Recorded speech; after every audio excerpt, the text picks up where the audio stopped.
All right. So thank you, Volker, for the introduction and for hosting me. Most of all, it's a pleasure to be here. The pleasure is all mine. In today's talk, I'll be presenting work from my ongoing PhD research at the European University Institute.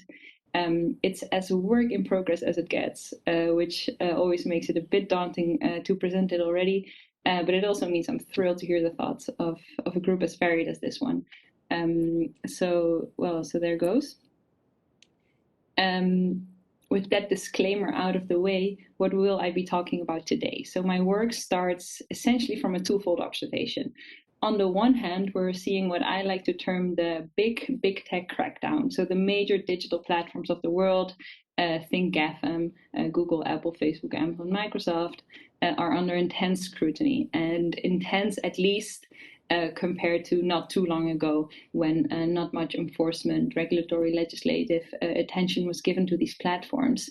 And one area where we're seeing this intensified scrutiny is competition law, which is my area of research. And part of the increased scrutiny has been a trend towards ex ante rules, which essentially operate based on predetermined, immediately applicable obligations or prohibitions, so outright prohibitions, which essentially establish presumptions of illegality for a range of platform practices. As soon as a platform falls under the scope of the regime, such as the DMA, it is expected to comply with the rules. So this trend towards ex ante rules is essentially a trend away from the more traditional ex post mode of enforcing competition law. Case-by-case assessments, which characterize competition law, are not required, nor is there a possibility for platforms to bring forward pro-competitive or other types of justifications for their conduct, or there's only very limited possibility to do so. And this all stands in contrast with competition law, which we have seen so far. And the prime example is, as I just mentioned, the DMA in the EU, which is what I'll be focusing in the rest of the talk, which is probably what lured most of you to this talk, the Digital Markets Act, which couldn't be more timely. But we also have a set of recent antitrust bills in the US targeting large tech platforms through essentially ex ante rules as well. And in the UK, we have the proposed pro-competition regime, which could also be seen as part of this trend. It subjects platforms to rules of conduct, which are firm-specific, unlike the DMA, but they apply ex ante nonetheless. And the choice for ex ante rules is understandable. It is motivated by a need to speed up competition law enforcement in digital markets. There's a demand for more swift intervention, in particular after the several time and resource consuming competition law sagas we have seen. The Microsoft cases took years. The Intel and Google cases are still ongoing. Each of these have taken at least a decade, if I counted correctly. And these sagas, as I like to call them, have generated the impression that traditional competition enforcement is too slow and too cumbersome. If you read a few years ago, all these reports that came out about competition in the digital era, this was always mentioned, right, that traditional competition law is just too slow. And this is especially so in the rapidly evolving digital market. So this is always cited as a reason for all these changes. But on the other hand, and this is the other side of the twofold observation, I mentioned platform regulation is rather complex, at least in my view. And it is hard to say that the business practices of the major platforms are unequivocally bad for consumers, or often we do not yet have a full understanding of the competitive implications of novel business practices or traditional business practices, but in novel settings. And this can make it hard to decipher what exactly it is that is bad about a certain conduct and what should be welcomed on the other hand. And given the nature of platform competition, enforcement can quickly turn out to entail delicate technical and engineering or product design choices. And this all stands in contrast with the choice for outright prohibitions, which eschew the consideration of possible conflicting or unintended effects. So there's a tension here, and this is the starting point of my ongoing work.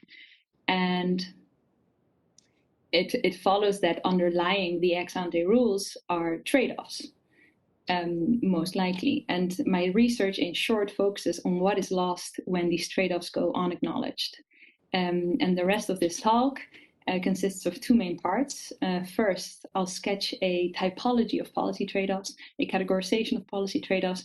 I'm not entirely convinced by the word typology, but I'm happy to hear your thoughts about that in the Q&A session. This is just for me an opportunity to get comments. I'm milking this talk. And then the second part, I'll apply this typology to the DMA to see what the DMA trade-offs are that I perceive to be there. So let's start first things first with the typology of trade-offs. But as a prelude to that, let's take a step back and look at a classic work in the competition law literature. The mention of trade-offs in a competition law context immediately brings to mind the welfare trade-off model developed by Nobel Prize-winning economist Oliver Williamson, which I'm sure most of you are familiar with. And that also means that what follows will probably be tedious repetition the next two slides. But the core of the model is rather simple, so there's no harm in revisiting it. And this welfare trade-off model serves to analyze the net welfare consequences of a merger that on the one hand extends market power of the merged entity. So two firms merge and post-merger they have more market power, which produces some negative effects on prices, etc. And then on the other hand, the merger also leads to cost savings or cost efficiencies, which can have positive effects. So we start with the pre-merger situation where D represents demand for the product or service in question in a perfectly competitive market. That's the assumption here. There are two firms. So it's a perfectly competitive duopoly, I guess. So there's the horizontal line here represents the level of average costs of the firms prior to the merger. And as the line is horizontal, average costs is constant with output. So the line also represents marginal costs. And we're assuming we have perfect competition, which means that the equilibrium price equals marginal cost. So the pre-merger price ends up being at P1 here in the graph. This is just supply meets demand, rather simple. So we are assuming, so then post-merger, the two firms have merged, they enjoy market power, and this enables them to increase prices from P1 to P2. And then consumers lose out because of this. Specifically, they lose areas 1 and 2. Area 1 represents the loss to consumers who used to buy in the market but no longer buy because the new price P2 exceeds their willingness to pay. And area 2 represents the loss to consumers who do continue to buy, but they now have to pay more than they did pre-merger because of the price increase. And neither consumers nor the merged monopolist benefits from area 1. This is known as the deadweight loss, the infamous triangle area.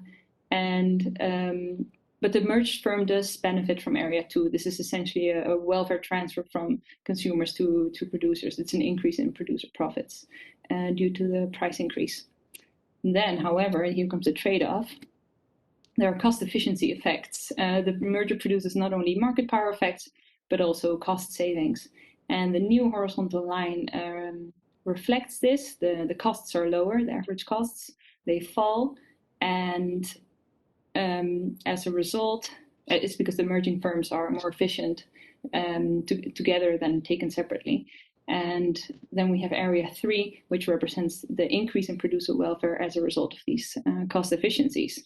And then the key question for Williamson is what the net effects of the merger are. So is the loss to total welfare bigger or smaller than the gain? If the gain outweighs the loss, the merger should be allowed. Vice versa, it should be disallowed. And this will depend on the relative magnitudes of the effects.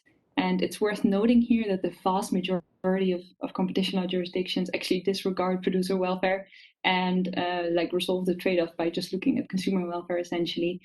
So this trade-off analysis probably hasn't made its way into competition law as much as Williamson would have liked. But that aside, the Williamson trade-off is a trade-off between consumer welfare and producer welfare. This basic distinction between consumers and producers does not capture all of the trade-off dynamics that I think of when I think of platform competition today. It's too simplistic. This makes perfect sense. The model was developed in the 1960s, if I'm I'm not mistaken, near the end of the 1960s, but still the 1960s, for the rather specific context of horizontal merger evaluation. But the work, I think, is still immensely valuable. I have been reading it, and there are really some insights you can derive from it. Because in essence, Williamson makes a case for why the proactive consideration of trade-offs matters in competition law, or more generally in policy. It urges decision makers to think in trade-offs, as I put it there. It equips them with an awareness that making a choice in favor of something can mean the degradation of another thing. And it is this broader conception of a trade-off, beyond the consumer welfare versus producer welfare trade-off, that provides the inspiration for my research and the typology of trade-offs that I'll present on the next slide. But before doing that, a quick overview of why competition law decision makers should think in trade-offs. The reasons I'm about to give are incredibly intuitive, so don't expect anything too creative, but I find it helps to spell it out, why it matters to consider all effects. So first, it fosters sound enforcement. The call for thinking in trade-offs is premised on the belief that better decisions are made when as many relevant aspects as possible are considered. When to the best of your efforts, given your available resources, you make a best effort to consider all sides of a trade-off. Second, being aware of the trade-offs underlying a certain policy choice enables academics and other observers, think of courts, when, for example, the DMA will inevitably end up in the EU court system, to evaluate those policy choices. And this then furthers accountability, policy evaluation, and so on. And there's a Williamson quote I particularly like here. I should have put it on the slides, I realize now. But it goes something like, the misuse of antitrust enforcement on behalf of protectionist interests is less easy to justify as a result of facing trade-offs more explicitly, more directly. And then finally, the idea that as many facets as possible for trade-off have been considered serves to increase the legitimacy of those decisions and policies that are adopted, whatever the way in which the trade-off is ultimately resolved. By definition, making a choice in a trade-off situations means you're giving up on something else, and that can be perfectly legitimate. Sometimes choices have to be made, and that means other things are given up in the process. But knowing that has been considered in the first place makes a decision more acceptable, as opposed to pretending that no trade-off, that there was no trade-off at all in making certain choices. So in short, trade-off should be considered. That's the main takeaway message of this entire talk. But trade-offs also mean more complexity in decision-making. So how to make sense of that complexity? I find that categorization usually helps. I do have to say I'm also the type of person that likes to make lists for everything. So my choice for a typology might be biased here, but let's look at it anyways. So I see three dimensions along which a relevant trade-off dynamic can arise. And with the trade-off dynamic, I mean the occurrence, the occurrence of conflicting effects. So the promotion of one element means the degradation of another, or if one thing is positively affected, another thing is negatively affected. So essentially, there are different elements, and you can't have it all at the same time. It's the opposite of a win-win situation, essentially. So as a preliminary step, it helps to locate where those conflicting effects occur, and that's where the three dimensions come in. So the first dimension is the value dimension. When there's a salient value dimension, it means the conflicting effects occur across different policy values. And with the policy value, I refer, quite broadly speaking, to the ultimate substantive ends of a public policy. And so the goals, what does a policy aim to achieve? What value does it aim to further? And you could spend quite some time on defining what a policy value is versus a policy goal versus a policy aim. But I take a very intuitive approach to this. And these can be competition values, the values that we've seen in competition law. And again, there you can spend decades discussing what the goals of competition law are, but taking a broad view, and all of the major candidates are welcome in the box of competition values, as far as I'm concerned. But they can also be values which have traditionally been further removed from the competition law sphere, such as privacy, sustainability, cybersecurity, income inequality, racial inequality, gender inequality. and so on. And today we see more and more discussions about including those in competition law discussions. In fact, but that's beyond the scope of this talk. And every public policy pursues certain values or goals. So that's the idea here. And a value trade-off means quite simply that one value is positively affected while another is negatively affected. The second dimension is the agent dimension. And the conflicting effects then occur across different agents, with agent referring here to, again, quite broadly, any of the various parties that can be affected by a trade-off decision, any of the parties that have a stake or interest in how a trade-off is ultimately resolved. And in a platform context, this can be the platform itself, its end users, its business users, the advertising side, its shareholders, competing platforms, other competitors which are not platforms, potential competitors, and so on. So there are different types of agent groups that you can identify given the specific situation. And this dimension basically refers to the idea that there can be winners and losers. Some agents are positively affected, others negatively. That's the gist of that dimension. And then the third dimension is the time dimension. And here, you probably guessed it, the conflicting effects occur across different time horizons. Time horizons can be delineated in different ways. You can have short-term, immediate, short-term, medium, long-term, anything in between. But adopting a broad distinction between the short and the long-term, we have two main trade-off flavors or scenarios. Short-term, there can be a short-term loss that's traded off against a long-term gain. Alternatively, a trade-off can entail a desirable effect in the short term and an undesirable effect in the long term. I realized the colors, I did it wrong. It says the exact same thing on the slide. So just imagine the second long term is red, the second short term is green.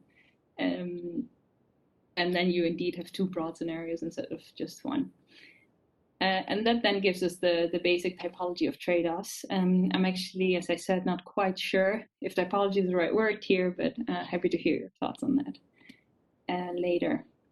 So now on to the Digital Markets Act. Before talking about the trade-offs in the Digital Markets Act, a quick roadmap. Now, hopefully you're not all sick and tired of the DMA by now in this series, and not that every speaker has talked in depth about the DMA, but I'll just quickly go through just the core of the regime, how it works, and so on. So in a nutshell, the DMA spells out obligations and responsibilities for the world's largest platforms. And a note is needed here. Which version of the DMA am I looking at? Volker already mentioned that a final version is around the corner. The DMA was originally proposed by the Commission at the end of 2020. Then there was another major version at the end of 2021 when the Parliament adopted a compromise text with amendments. And that is the last version I have looked at in detail. We have by now had the trilogue negotiations, and an agreement on the final version has been reached last month, but we're still waiting for the official final text. There is this leaked version out. I haven't had the chance to go through it yet. Looking forward to doing that on the weekend, I'm afraid. But for this talk, I've only looked at the compromise text as the latest version. That aside, I think the core is still very much the same. No major changes there. That aside, the scope of the DMA covers a closed list of digital services named core platform services. This is the term used. You can find it in Article 2.2. And rather than go through the definitions of each service, I'll give some examples of corresponding firms for each, which should be illustrative enough for today. So online intermediation services, this covers marketplaces such as Amazon Marketplace, also app stores such as Apple App Store. Then we have online search engines, think of Google Search and not much else. Online social networking services, of course, Facebook, video sharing platform services, YouTube, number-independent interpersonal communication services, always a tricky one, but that would be WhatsApp. Operating systems, of course, we have Android and iOS. Web browsers, well, Google Chrome, virtual assistants. We have, maybe I should whisper that in case anyone has her in the room, Alexa. Connected TVs, Apple TV. Cloud computing services would be Amazon Web Services, hugely profitable. Advertising services would be Google AdSense, for example. So as I said before, the DMA spells out obligations for digital platforms, but those obligations do not apply to every provider of a core platform service. There are, for example, more online search engines than just Google, but it applies to those which qualify as a gatekeeper. So they're only in scope if provided by a gatekeeper, and the definition of that is provided in Article 3. There's a 3 criteria test. First, the platform needs to have a significant impact on the EU internal market. It must be an important gateway to reach end users, for business users to reach end users. I think there was then a change just for users to reach other users. And then third, it should have an entrenched and durable position in the market. And the DMA establishes a rebuttable presumption that these criteria have been met when a provider of a core platform service is above certain size thresholds. So it uses size thresholds to determine whether a firm is a gatekeeper. And then if those are met, but the provider can still show that it's not in fact a gatekeeper, that's why it's rebuttable. So there's an option to rebut the presumption, but this is the main mechanism is with these thresholds. And I won't go over them now, they're not on the slide, but the thresholds are based on metrics such as active user numbers and so on. And then there are the obligations. So gatekeepers are subject to obligations, and there are 2 main sets of obligations, and they can be found in Article 5 and Article 6. Both sets are directly applicable. As soon as a platform firm is designated as a gatekeeper, it is expected to comply with the obligations. I think they have a 4 or 6 month period to comply with the obligations. And the only real difference between the 2 sets, between Article 5 and Article 6, is that Article 6 obligations, for these obligations, there's a possibility, and this is optional, for gatekeepers to get further clarification on how to comply with the obligations from the Commission. So it can request clarification from Commission. There's also a mechanism where the Commission can, on its own initiative, give clarification. And the DMA provides several pathways for this clarification, as I mentioned, but this is not possible for Article 5 obligations. So that's the difference. But both are immediately applicable. It's just that for Article 6, there's this possibility for further clarification. And all obligations, or nearly all of them, share that they seem to be motivated by competition concerns. The Commission maintains that it's not competition law. It's separate from competition law. It's complementary to it, but not the same. But in my view, the DMA is motivated by competition concerns, and most obligations can be traced back to existing competition law cases and complaints, many still ongoing actually. And broadly, 2 types of competition concerns can be distinguished. First, there's a lack of competition for the core service provided by the gatekeeper, and the core service is essentially an intermediation service. The gatekeeper brings end users and business users together and provides an environment facilitating interactions between the 2 of them. So the core service is an intermediation service as I see it. This is my interpretation, the core and these competition concerns of the DMA. And then there's, in some places, the DMA seems concerned with a lack of, so about the core service, in some places the DMA seems concerned with a lack of alternative ways for users to interact, for there to be an alternative to the intermediation service provided by the gatekeeper, and it tries to stimulate competition in that sense. Then the second concern is a lack of competition for services ancillary to the core service, and an ancillary service can be broadly defined as any service other than the core intermediation service provided by the gatekeeper. This can include, for example, and notably, the gatekeeper providing the same service as its business users. Think Amazon competing directly with Amazon merchants, or Apple offering Apple Music in competition with app developers such as Spotify. So it's not only connecting app developers and end users, but it's also acting as an app developer itself. It's a distinct but ancillary service. But the overarching theme of the DMA is the promotion of platform competition. And instead of listing all the obligations here, I will mention some of them when going through the trade-off examples, and that's exactly what I'll do now, actually. So back to the trade-off typology. As you'll hopefully remember from not too long ago, we had a value, an agent, and a time dimension in the typology. Let's start with the value dimension. The first example can be found in Article 6.1c, and this obligation would require an operating system, say Apple's iOS. Actually, in fact, I think it's only relevant for Apple's iOS, or mainly relevant for Apple, to allow the installation of alternative app stores. And this would open up the App Store environment to competition. It's essentially an invitation for more app stores to enter the market and compete against, say, the Apple App Store. As of now, you cannot have any alternative app store on your iPhone unless you jailbreak it, other than the official Apple App Store. So what's the trade-off here? What might we be giving up in allowing third-party app stores to populate your iPhone screen? A lower degree of control by the platform, because the more app stores there are, Apple doesn't control all of these app stores, at least not in the same way as it controls its own app store, might make devices more vulnerable from a cybersecurity perspective. It better enables inappropriate content, malware, phishing attacks, essentially to make inroads into user devices. And we store a lot of sensitive information on our devices, and control by the platform essentially enables us not to worry that much about what an app from an unknown random developer might do on your device. Will it drain your battery? Will it steal your bank details? There's just a trade-off. Like, just glancing at it, there's this trade-off between competition and security, cybersecurity.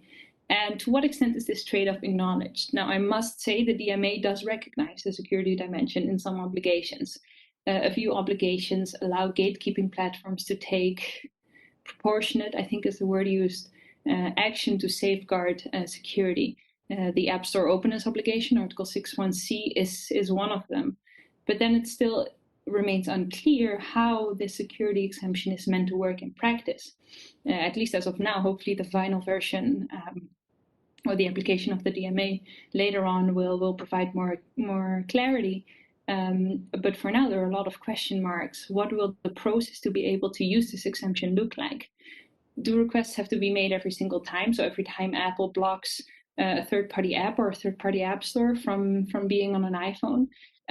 Apple revealed, I think in 2020, that in 2020 alone, it rejected 1 million problematic new apps. That's quite a lot. The administrative burden of processing security-related exemptions, requests for exemptions could be considerable then, the burden. And besides that, there are also obligations where security exemption is not possible at all. So there's no general security exemption in the DMA, it's just specific to some obligations. One where it isn't present is Article 5a. It's not on the slide, but this provision prohibits gatekeepers from combining data from different sources, so the different services they provide. And this is again intended to foster competition. The ban limits the ability of gatekeepers to leverage their data advantage in their core service, be it social media or online search, into ancillary services to ensure that the data advantage does not become an entry barrier for new service providers. But this is where the trade-off comes in.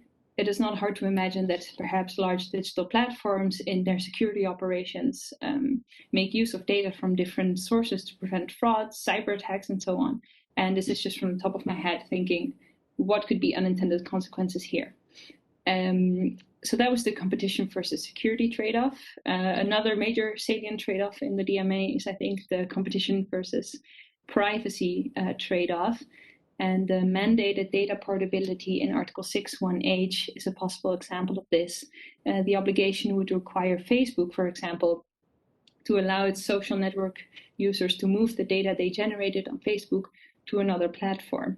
And data portability makes it more attractive for users to switch to a new platform, offsetting this data-driven advantage of incumbent platforms that I just mentioned.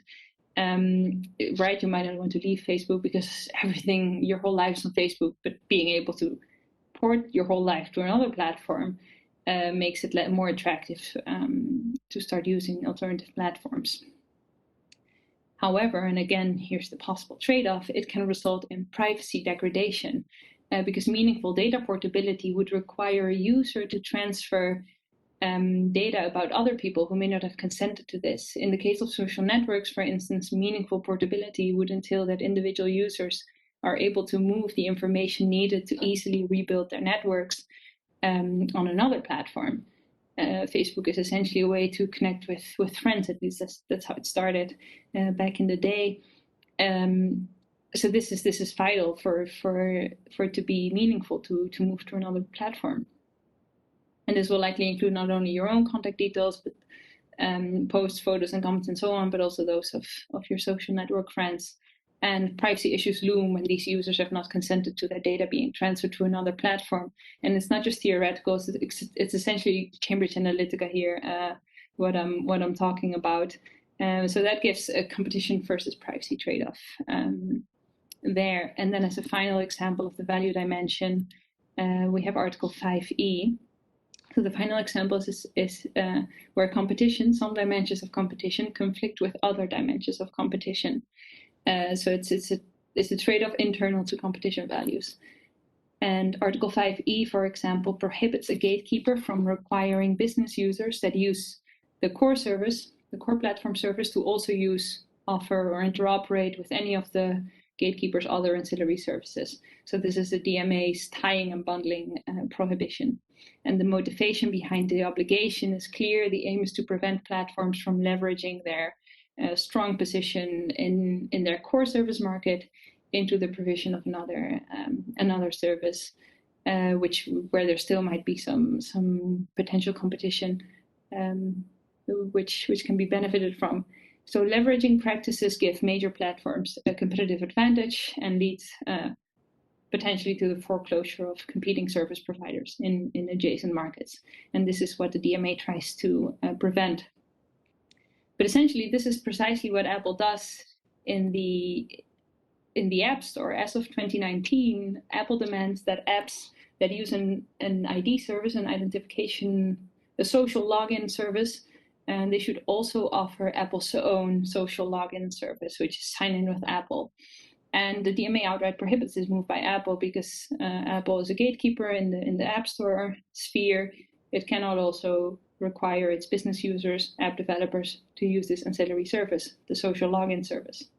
But Apple's use of tying here effectively increases the number of players in the market for identification services. First, there was basically only Facebook and Google on your screen. Now there's also Apple. So this would be something that the DMA would welcome, more options on the user screen, but it prevents it in fact, or at least potentially prevents this from happening.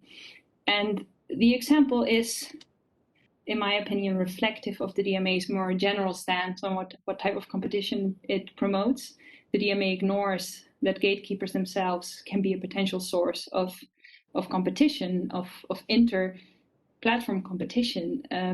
Gatekeepers are subjected to a host of prohibitions on what they can do in adjacent gate-kept markets, and this incentivizes them from entering these markets in some places.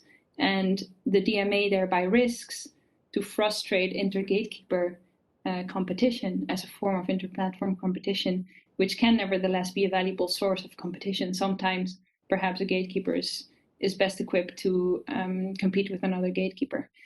But this seems to be absent from the DMA.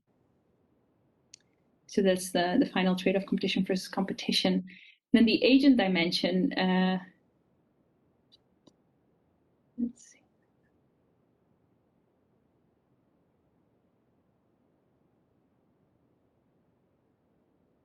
So the agent dimension can be discussed quite briefly, in fact, because we already saw in these trade-offs how different parties can be affected differently. But take, for example, the App Store security example. Of course, the losing side is the gatekeeping App Store. The winning side is those app developers that make use of this new possibility to bypass the gatekeeping App Store and thus bypass the commission fees that that Apple, which is usually the elephant in the room in these App Store cases, the commission fees and the restrictions that Apple imposes on app developers, to bypass those as well. But then it's not entirely clear cut that all app developers would benefit from this obligation, because which developer is most likely to make use of this new possibility? It's probably the larger developers who can afford to invest in an alternative app distribution mechanism, be it a new app store or another way of distributing their apps by bypassing the official app store. Smaller developers will probably remain in the official app store, where they have a lot of visibility and where they don't need to incur the costs and the risks of investing in these alternative distribution mechanisms. And for those remaining, it might mean that the Apple App Store, as it sees paid app transactions migrate away from the official app store to other app stores, that it can no longer engage in the subsidizing of free apps through the paid apps, which might mean that that it will rely more on the fixed developer fee, which is now quite modest. I think $100 a year for an app developer to be in the App Store. This might increase to offset the loss in commission fees that it now experiences, because now it takes a 30% cut, but only on paid apps or in-app purchases. But if those migrate away, then it will see a decrease in its revenue there. So it might have to rely on a higher fixed developer fee, which will hurt those remaining in the App Store. But this is hypothesizing about what could happen. So that is the agent dimension. Then we have the time dimension. Here again, we can be brief. As I said before, two broad sets of effects. The negative effects can be felt in the short term, while the positive effects only materialize in the long term, or vice versa. And hints of both these sets can be observed in the DMA. It depends on how you look at it. As I mentioned before, the DMA obligations are geared towards promoting the emergence of new platforms that compete directly with the gatekeeper, be it in the core service market or in the ancillary service market. Not necessarily new platforms, but new competitors, new meaningful competitors. And however, rivals are usually not created overnight, so it will likely take time for a major competitor to a platform to arrive. But on the other hand, the immediate implications of the DMA obligations could be that some platform services experience a degradation in efficiency or user convenience. A lot of the things that we're used to now will no longer be possible for a platform to offer. For instance, several obligations try to prevent users from being locked in to the gatekeeper's ecosystem of services. Examples include the prohibition on combining personal data in Article 5A and the tying prohibition in Article 5E. I mentioned both before. These make it harder for gatekeepers to continue to seamlessly integrate their different services or to personalize their services to the same extent. And some users might experience this as less desirable. So short-term inconvenience could thus precede the benefits that increased levels of competition are expected to bring about in the longer run, such as increased choice, enhanced quality, lower prices, and so on. Thinking in a very traditional consumer welfare, increased choice, quality, prices. But that's just an example of the benefits of the promised benefits of competition. But there's also hints. I can also see hints of the positive time-related trade-off, short-term gain coming at the cost of long-term pain. As I said before, the DMA favors competition by new platforms and business users over inter-gatekeeper competition. For example, Article 6.1f requires gatekeeping operating systems to provide an ancillary service provider access to any hardware or software features that its own services, ancillary services, also have access to. So, for example, to clarify, when a gatekeeper, the relevant ones here being Apple and Google, which provide operating systems, invents a new feature, say a better functioning fingerprint scanner, it cannot restrict the use of that feature to just its own apps. It cannot only be used in Apple Music and Apple Pay and so on. So third-party app developers should albeit in return for remuneration. It doesn't mention that the DMA doesn't mention that it has to be for free. So they might be able to request some remuneration for that, but they should be able to integrate that scanner functionality also into its apps, into their apps. On the one hand, this ensures existing competitors stand a better competitive chance against gatekeepers, but the choice could also translate into a dampening of long-term innovation incentives of gatekeepers. And as a result of not being able to fully appropriate the value of its innovation, of the investment they made into creating this scanner, for example, the gatekeeper might be less inclined to invest in this innovation in the first place. And this is, again, hypothesizing. Do we know enough about innovation incentives to make that choice at the moment? And that brings me to the end of my talk. So I would say that ex-ante rules are not necessarily a poor policy choice in and of themselves. I think the DMA comes from a good place, from good intentions. After the fact interventions are often too slow in this sector. And as a competition authority or regulator, you might not have the resources, be it money, be it time, to determine what the actual effects of a specific conduct in specific context are. And operating on the basis of ex-ante rules offers a solution. I could especially see this being a justified approach in clear-cut cases where you know with certainty that a certain conduct has no non-trivial efficiencies. But I believe platform regulation is a complex task, prone to errors and unintended consequences. And hopefully this talk has illustrated some of this complexity. If there's one message, it is that there are trade-offs. I've said the word trade-off by now quite a few times. I'll try to limit it in the next few sentences. The question is then whether, given these complex trade-offs, we can be confident that the legislator has struck a right balance in the DMA. Perhaps we might want to see the legislator doing a balancing exercise of sorts that demonstrates that what we're giving up is less important than what we're gaining, to render the choices made more legitimate. And that's where I'll end. So thank you very much.